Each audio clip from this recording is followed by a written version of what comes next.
नमस्ते, आदाब, सत श्री अकाल। तो कैसे हो दोस्तों? बहुत सारे लोग पूछते हैं कि सर थोड़ा सा फाइनेंशियल टिप्स दो। बट वीडियो स्टार्ट करने से पहले आप प्लीज़ मुझे इंस्टाग्राम पे फॉलो कर लो और मेरे यूट्यूब चैनल को सब्सक्राइब कर लो, क्योंकि ऐसे ही छोटी छोटी अच्छी अच्छी वीडियोस आने वाली है। मैंने सब लिख रखा है तो मैंने सोचा आपके साथ शेयर कर दूँ। मैंने रिसेंटली एक वीडियो देखा, उसमें बोलता है आप करोड़पति बन जाओगे। ऐसी चीज़ें अट्रैक्ट करती है ना, ये 21 साल से लेकर 30 साल की उम्र में स्पेशली ये चीज़ें अट्रैक्ट करती हैं। लखपति, करोड़पति, 5 साल में 10 लाख का पैकेज, 50 लाख का पैकेज, क्या क्या कुछ है ना। बट फैक्ट्स, रियल चीज़ें कोई नहीं बताता है ना। जो हर चीज़ का फ्लॉ होता है, जैसे mutual funds are subject to market risk, but लोग करते वही हैं जब खुद से रिसर्च की जाती है। तो आज के वीडियो में बताना चाहता हूँ ELSS और PPF में डिफरेंस और किस में इन्वेस्ट करना चाहिए। मैं पर्सनली अगर मेरा ओपिनियन मांगोगे, मैं दोनों में करता हूँ। रीज़न बता देता हूँ। सबसे पहले आता है ELSS, which is equity linked saving schemes. Okay, it's a tax saving mutual fund. First of all it's a mutual fund and PPF is a public provident fund. Public provident fund PPF is driven by government and mutual funds ये तो फिर subject to market risk. ELSS में आप 80C के अंदर, अभी form 16 आएगा ना, उसमें पढ़ लेना, 80C आएगा सेक्शन, उसके अंदर आपको 1.5 लाख तक की एक्सेम्पशन मिलती है। आप 1.5 लाख तक बचा सकते हो अगर आप उतना इन्वेस्ट करते हो तो ELSS is the best fund for that. बहुत सारी कंपनीज का है, वो आप एक बार गूगल पे सर्च करो, ठीक है। सी, लोग करते हैं top 5 mutual funds, ELSS funds, और उसमें आंखें बंद करके इन्वेस्ट कर देते हैं। क्यों? अभी मार्केट ऊपर गया हुआ है तो कुछ फंड्स ऊपर गए हुए हैं, कल को मार्केट नीचे आएंगे, वो सबसे पहले नीचे वही गिरेंगे। तो किसी के लिखने पे ऐसी 2 बातें जो लिख देते हैं ना, उस पे नहीं जाने का। कोरा पे भी अगर आप देखोगे ना, जो लिखते हैं ना इसमें इन्वेस्ट कर दो, नीचे वो पता कौन होंगे? वो ब्रोकर होंगे, और फिर बोलेंगे भाई हमारी ब्रोकिंग ऐप से या हमारे पास हमें कॉल करो, हम आपको गाइड करेंगे। इसमें भी गाइड करने वाली कोई बात नहीं होती। अगर आपका कोई फ्रेंड करता है या सीनियर करता है तो आप उससे भी बैठोगे, 2 बातें सीखोगे, सीख जाओगे। मैंने भी खुद ऐसे ही सीखा हूँ, ठीक है। पहले मैं आपको बता देता हूँ बातें, फिर मैं बताता हूँ स्टोरी क्या हुआ था। लॉकिंग पीरियड ELSS में 3 साल का है, PPF में 15 साल का है। बट यस, 5 साल बाद आप कुछ अमाउंट उसका विड्रॉ कर सकते हो, ठीक है।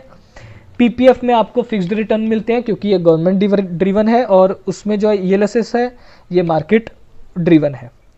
ELSS जो होते हैं, म्यूचुअल फंड जो होते हैं, ये 2 तरह का होता है, रेगुलर एंड डायरेक्ट। रेगुलर मतलब जब आप बीच में ब्रोकर डाल लेते हो, वो मैं बताऊंगा मैंने कैसे डाला था सीखने के लिए। और डायरेक्ट होता है जब आप उनकी ऑफिशियल वेबसाइट पे जाते हो, SBI म्यूचुअल फंड लिखोगे ना तो ऑफिशियल उनकी आएगी mf.com, उधर जाके क्लिक करोगे, अकाउंट बनाओगे, पैन कार्ड दोगे तो, और कोई भी म्यूचुअल फंड खोलोगे पैन कार्ड लगेगा। समझ गए? अभी सेकंड है PPF। मैं बता दूं, PPF आजकल ऑनलाइन खुलने लग गया है, स्पेशली एक्सिस बैंक का, जो प्राइवेट बैंक है उनका तो खुलता है। SBI का पहले कैसा था, मैंने जब खोलने की कोशिश की थी, ऑनलाइन आपको फॉर्म भरना पड़ता था, ब्रांच जाना पड़ता था, फिर वो खोलते थे। अभी तो ये कोरोना की वजह से समझ नहीं आ रहा क्या सीन है, बट फिर एक्सिस बैंक जो मेरे पास अकाउंट था, मैंने उसमें ट्राई किया तो मैंने PPF अकाउंट खोल लिया। बेस्ट टाइम क्या है?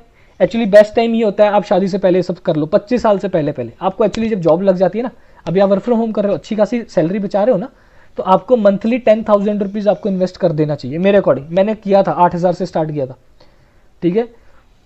अभी कैसे समझाऊं, बहुत वो हो गया था क्योंकि मैं मुंबई में भी था, वहाँ के भी खर्चे थे, बट कुछ भी करके चलो 8,000 कर लेते थे, बचा लेते थे।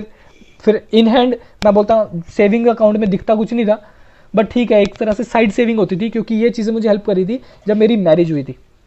जब मेरी मैरिज हुई थी तो वो जो पैसा था म्यूचुअल फंड वाला, वो मैंने हाथ ही नहीं लगाया, क्योंकि मुझे जो मेरे अकाउंट में दिख रहा था, मुझे बस वही दिख रहा था कि भाई यही है जो मुझे खर्च करना है। मैंने DSLR लेना चाहता था, नहीं लिया, मैंने बोला यार दूसरे खर्चे बहुत है। जब अगर दिखता, क्योंकि जब म्यूचुअल फंड में ना डाला होता तो इसमें दिखता, अकाउंट में दिखता तो खर्च कर देता। तो ये छोटी छोटी चीज़ें होती हैं जो आपको लॉन्ग डिस्टेंस में हेल्प करती हैं। और जैसा कि मैंने बोला कि लोग करोड़पति का सपना दिखा देते हैं कि भाई आप कोई फंड लो, उसको इतने सालों तक डालो अकाउंट में। पागल है क्या? सिर्फ 5 या 10 साल बाद ही देख लेना आपको क्या रिटर्न मिलता है। और एक और बात, PPF में आपको अभी करंट चल रहा है 7.1, जो रिवाइज होता रहता है, सरकार करती है।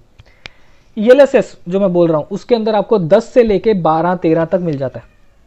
मैंने जिसमें अभी करंट खोला, मुझे 16 मिल रहा है, 16%, ठीक है। मे भी शायद मार्केट ऊपर गया हो इसलिए, बट 10 से 12 तक जाता है, which is higher than savings interest, correct. PPF से भी ज़्यादा है, बट मैंने क्या बोला, PPF is a government driven, तो मैंने जानबूझ के थोड़ा सा पैसा डाल दिया। कितने का फ़र्क है, 3-4% का ही फ़र्क है ना, थोड़ा सा इधर डाल दो, थोड़ा सा इधर डाल दो, दोनों के अंदर एटीसी है, समझ गए। और रही बात रेगुलर और डायरेक्ट की, मैंने सीखने के लिए क्या किया था, मैं गया था ऑफिस में, मैंने पूछा, मेरी कलीग करती थी, उसने बोला कि काम कर, बताने को तो मैं बता दूंगी, बट वही होता ना कि यार मेरे कलीग ने बताया तो कहीं मेरा नुकसान ना हो जाए या कहीं मुझे फंसा ना दे। उसने बोला काम कर, तू आज पहला एक बार तू बैंक से खुलवा। मैं बैंक के पास गया, एसबीआई बैंक गया, मैंने बोला कि सर मुझे टैक्स बचाना। उसने बोला कि हाँ एक ही फंड है, ईएलएसएस, ये बेस्ट है, आप खोलवा लो।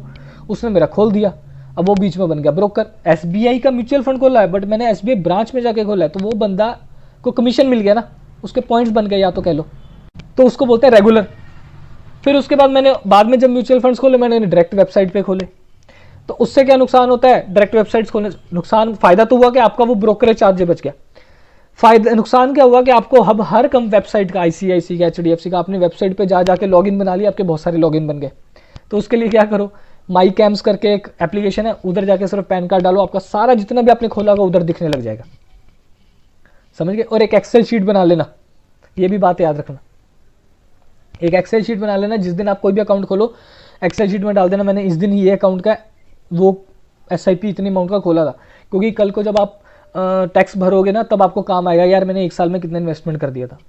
और अभी फॉर्म 16 आने वाला है, टैक्स भरोगे, खुद भरने की कोशिश करना है, स्पेशली फ्रेशर, जब तक आपकी सैलरी 5 लाख नहीं हो जाती, खुद भरने का कोशिश करो, चाहे क्लियर टैक्स से करो, ऑफिशियल वेबसाइट भी खोल के देखो, यूट्यूब के ट्यूटोरियल्स देखो, ये छोटी छोटी चीज़ें होती हैं, सीख गए तो आपको कल को कोई बुद्धू नहीं बना सकता, ठीक है। तो ऐसी बस वीडियोस को प्यार देते रहो, और अगर अच्छी लग रही हैं वीडियोस और टिप्स चाहिए, मैं ऑफ कोर्स बनाऊंगा, एनपीएस पीपीएफ बहुत सारी हैं, तो ऐसी प्यार देते रहो और चैनल सब्सक्राइब कर देना। Thank you so much for watching this video, keep loving, bye bye.